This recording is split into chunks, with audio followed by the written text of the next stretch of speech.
Welcome everybody. We are talking today about the sales process, especially 0 to 1 sales process. So despite the prominence of like product-led growth, if you are a B2B startup, you're still predominantly sales-led, and there are a lot of things that you can get right and you can get wrong. And we're going to talk about all of that today in the sales process. And joining us today for this conversation is the co-founder of Sibyl. Sibyl.ai is Nishit Asnani. Welcome to the show, Nishit. Hey, thanks for having me here, Arjun. Excited for today. Awesome. So, Nishit, I'm gonna just start off by asking you about Sibyl AI. Walk us through like what was the idea and like how did you go from idea to launch to where you are today? Walk us through that journey. Yeah, of course. So it all kind of sprung out from like back in 2020 when the pandemic kind of hit. At that time, I was at Stanford working on AI research and working with and kind of also working with one of my current co-founders who was my classmate, Gorish, at the time, and we were kind of working on a startup idea at the time, which was something completely different from Civil.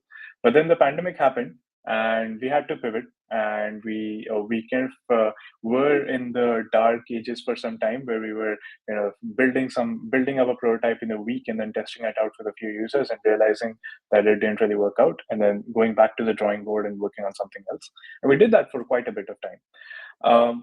And then through the process, one fine day, we had this insight. So Gorish was basically teaching a course at Stanford in the summer of 2020, and it was all remote. And he realized that it's so hard to read people's facial expressions on Zoom calls, which means it's so hard to figure out whether whatever you're saying or presenting on the Zoom call, whether it's resonating or not, that was completely unobvious. And that's kind of like where it struck us that, hey, what if we could understand what's happening on a video call? Not just from like based on what people are saying, but also based on how they're saying it and how they are reacting when they're not saying anything and when they're listening to you.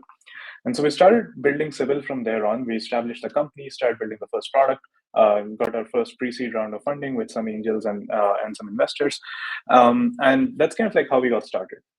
Pretty quickly, we realized that the most value to be created here was in customer facing roles like sales and customer success. So we started building a tool to serve that audience.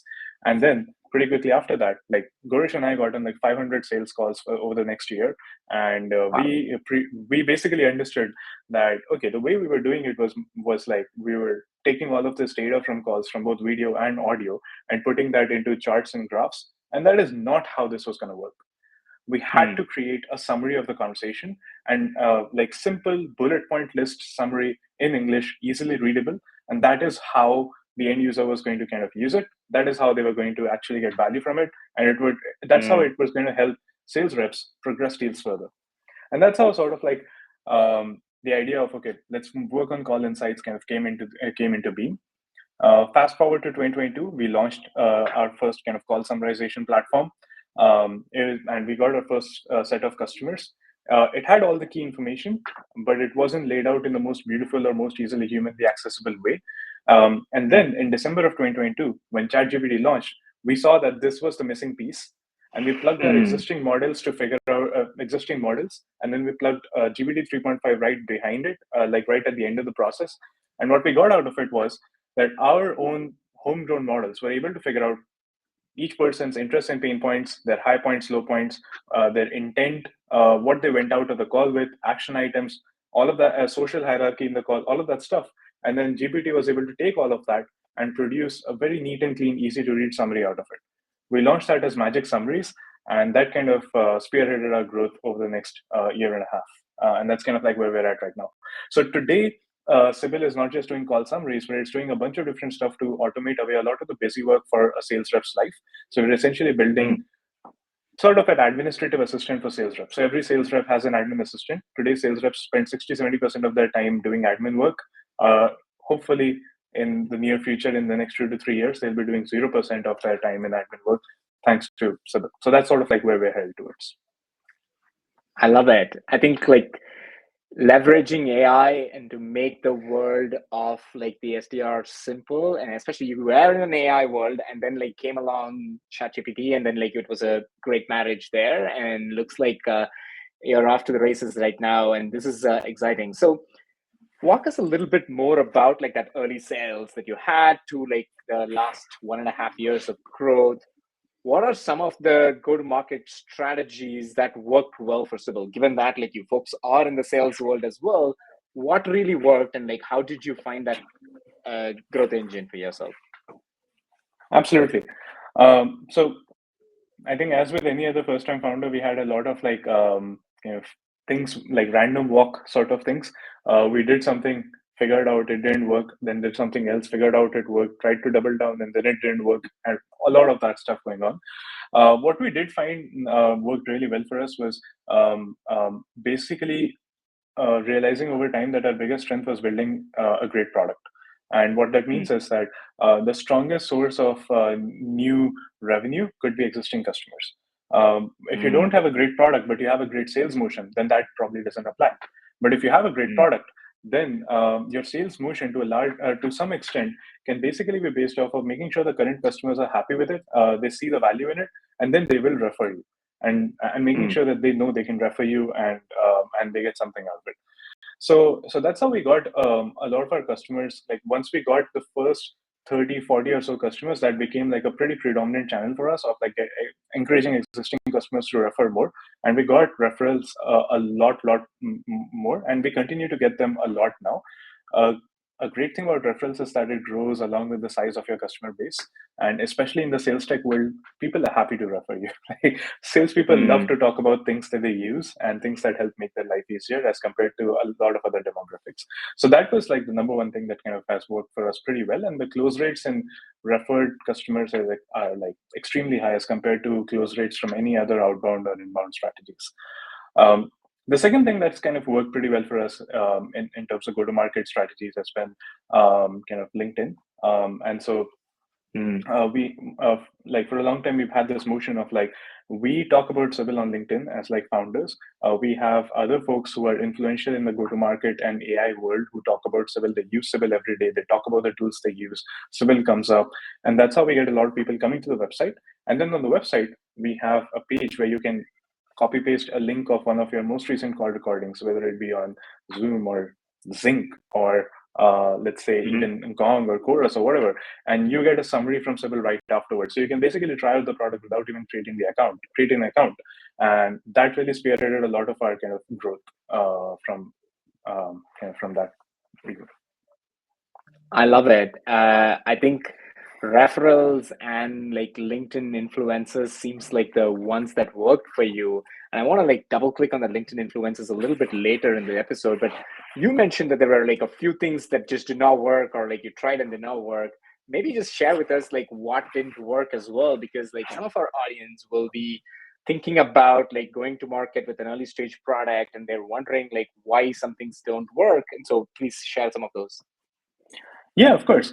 I think it's got a lot to do with like the size of the company, the target market, and also like what you can do. So like one of the things we tried, admittedly, not in the best way possible, was spending on paid acquisition. So Google ads, LinkedIn ads, and so on. And that didn't really work well for us because like we never really had the budget to properly test them out.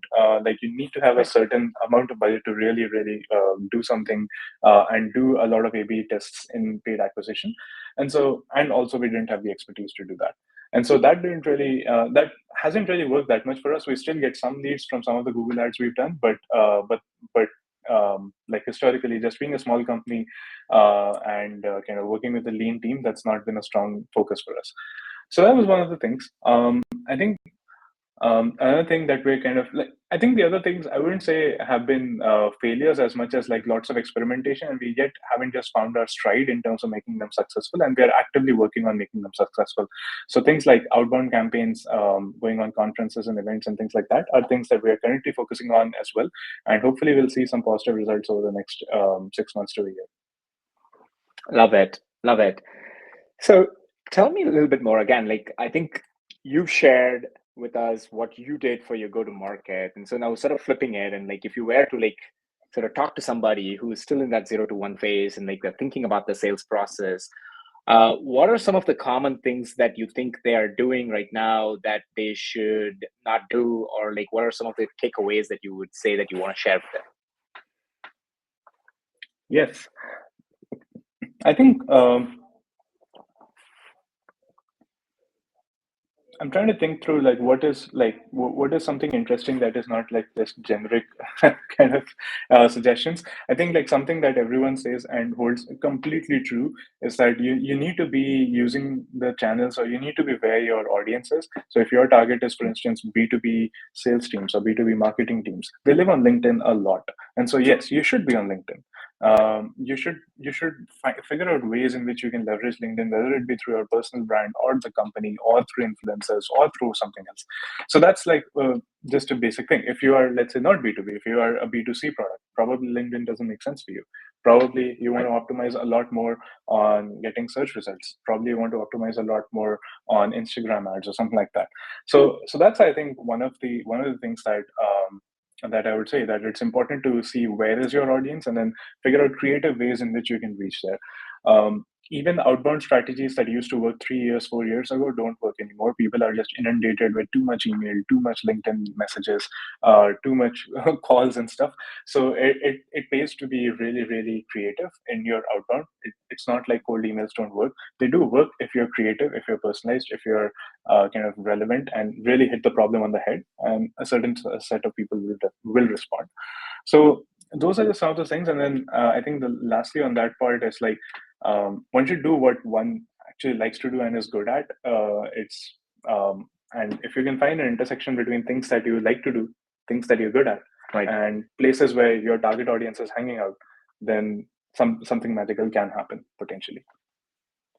Yeah, I think like the part that you mentioned about something that you like to do, and I want to like hear a little bit more about from your perspective is like the team that comes together, the sales. Like I think in the early stages, every founder, it's like founder-led sales, and they're like walking about it. So especially in the 0 to 1 process, when should you bring an expert? When should it be founder-led sales? And like there are just like a ton of different tools and everything that are being used right now as well. So what are some things that like you should be investing in, and what are some things that you probably can wait to invest in?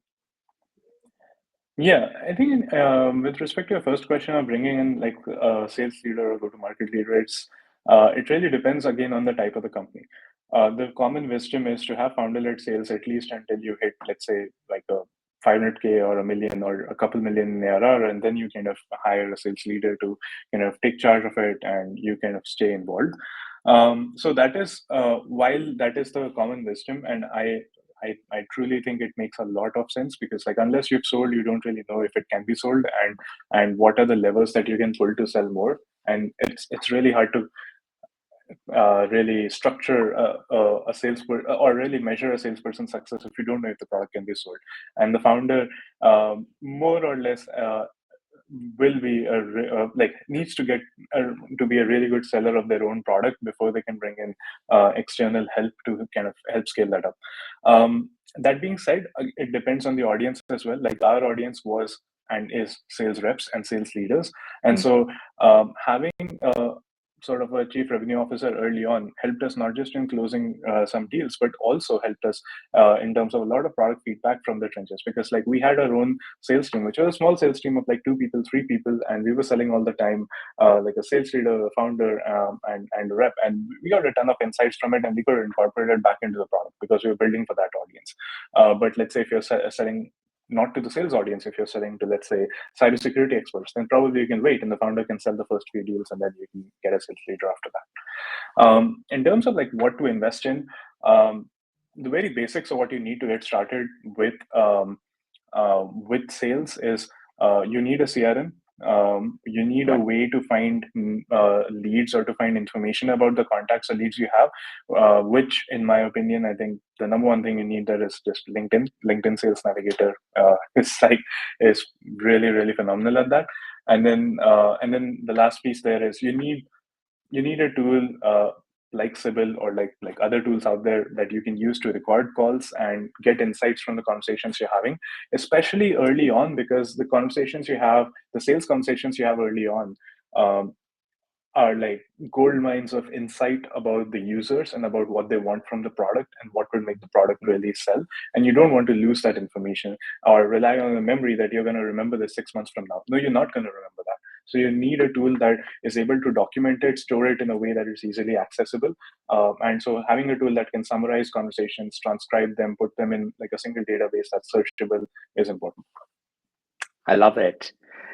Yeah, and I think like this is kind of where tools like Sybil are like sort of helping really well, and also like AI is like making this retrieval and like understanding part of it really well, which kind of brings me to like one of the other things I have is like AI is being like sort of sprayed along in like every part of the sales process, be it from like prospecting to like the kind of things that you're doing in the sales conversations, the sales calls, all the way to like closing, helping the account executive, the and then in like renewal conversations and everything else as well across the board.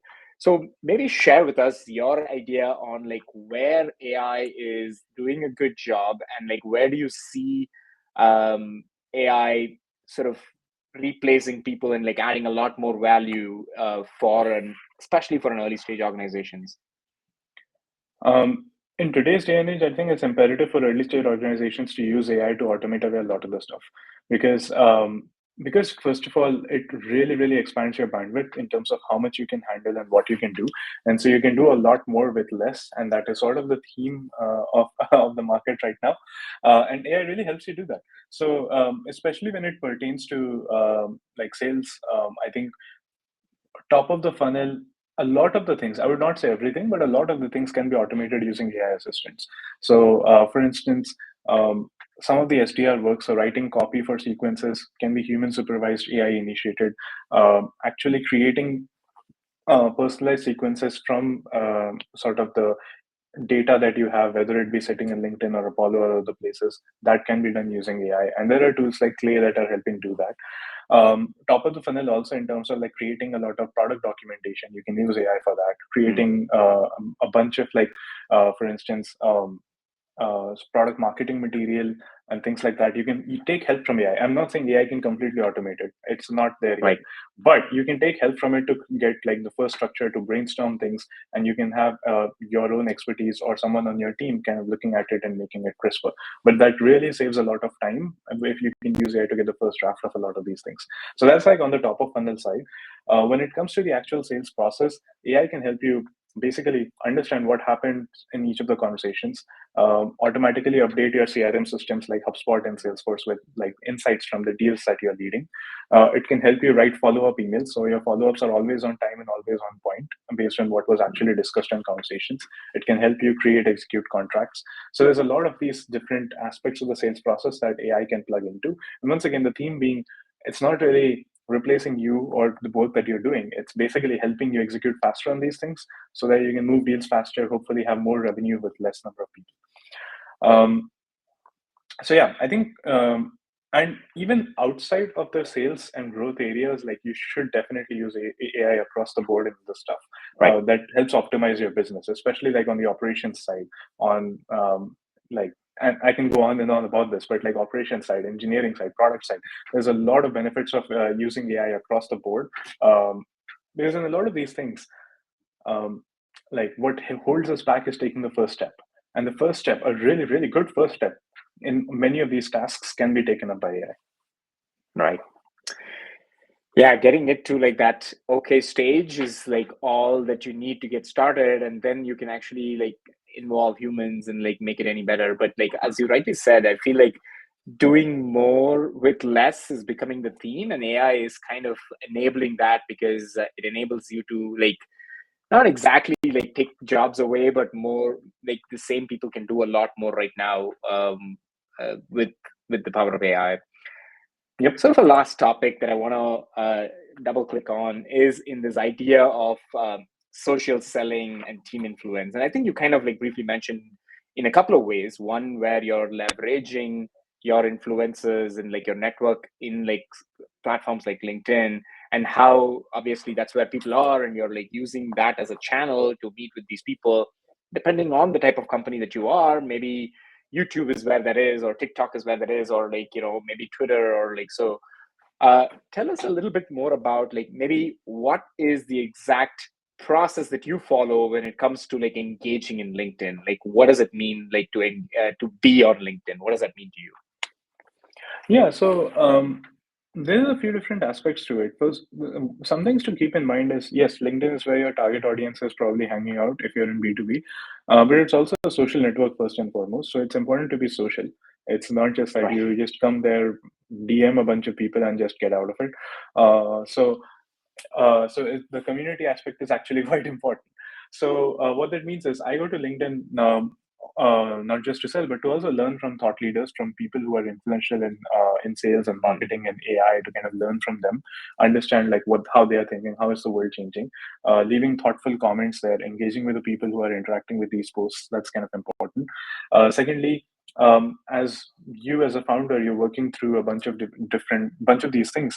Um, there's a lot that you are learning every single day while running your business and while trying to sell, and those are learnings you can share on LinkedIn, and that kind of content is really valued because there are other people on LinkedIn that are trying to learn these sorts of things, and you're basically short circuiting their learning curve by providing them that knowledge, and that's really valuable for them, and that rightfully will earn you a bunch of engagement and a bunch of interest in whatever you are doing, like because you are an interesting human, so people want to interact with you and learn more about what are you doing in your work life.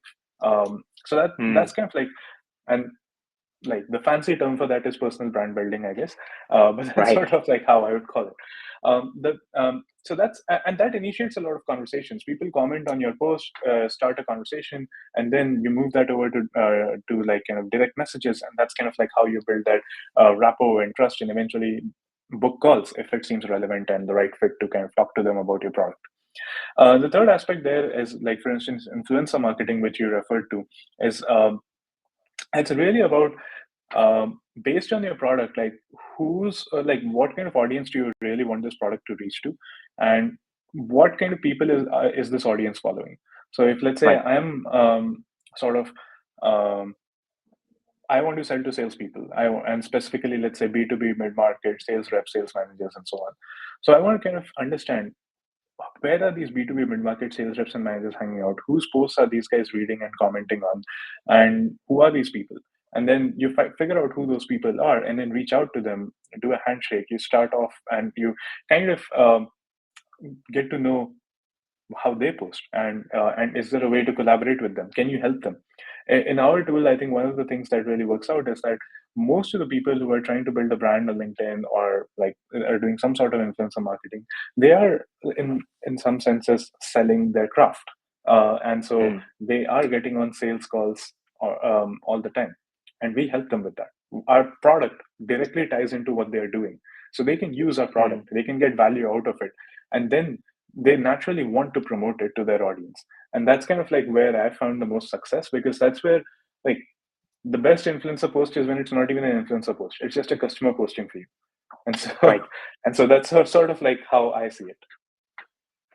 Yeah, that's awesome because I it ties really well to something that you said before, which is that like your product should do the talking, and if your product is good, then these people are going to like talk about it, and I really like that. And the LinkedIn part of it, like one thing that you mentioned personal brand building as a way that like founders are like using LinkedIn as a vehicle for brand establishing, lead generation, as well as educating their audiences, and like this is a thing that's like becoming more and more prevalent, and also where people are seeing that like people buy from people, so you want to like see the face of the people behind the company and everything else over there as well.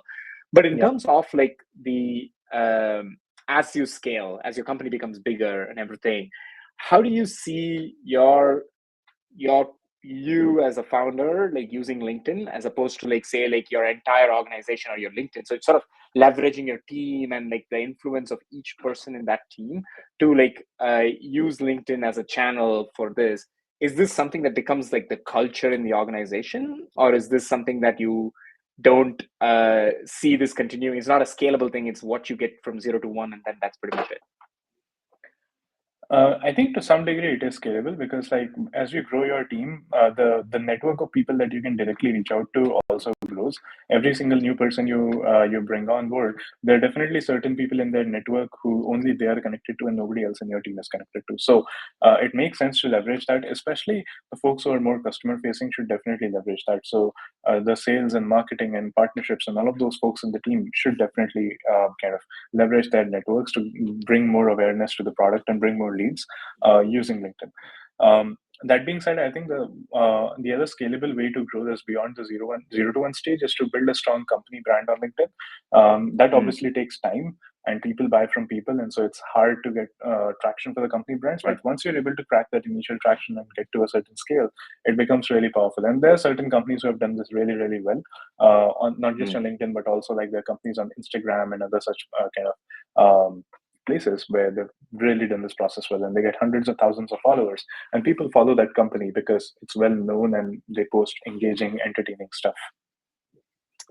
Got it. No, yeah, I really like that. I think right now, like the personal brand is sort of, especially from a 0 to 1 perspective, it makes perfect sense because the company brand is nothing, and like your personal brand is probably has more weight than your company brand. But eventually, if you can transfer that to your company's brand, that makes a great segue over there. Nishit, this has been awesome. I think Yep. I've had like a really good conversation. The last segment of our show today is like for you to go through like a series of questions. Again, I'm Mm-hmm. gonna like ask you a series of questions on your entrepreneurial style, your startup style. Each Mm-hmm. of them will have a this or that answer. So you pick one of the two. There's no it depends, and then a brief answer on like why you picked that. So let's go. The first question is like when it comes to funding your startup, are you more of a bootstrap person or are you VC back person? VC backed. uh, Got it. I think, and the why there is, like, I mean, I think as a first time founder, it's and someone with some real ambition, um, it really helps you kind of scale quickly, get to get to a point where you're able to have the maximum amount of impact. And I'm sure there are certain people for whom bootstrap is a way to go. Got it. Okay. When it comes to like focus on growth, are you thinking about usage first or revenue? Right now, it's revenue. Okay. I Tell think in me the tell me more. Yeah. In the pre-launch days, obviously it was usage, because like we didn't have any revenue and we were tracking usage metrics like anything, and we still do.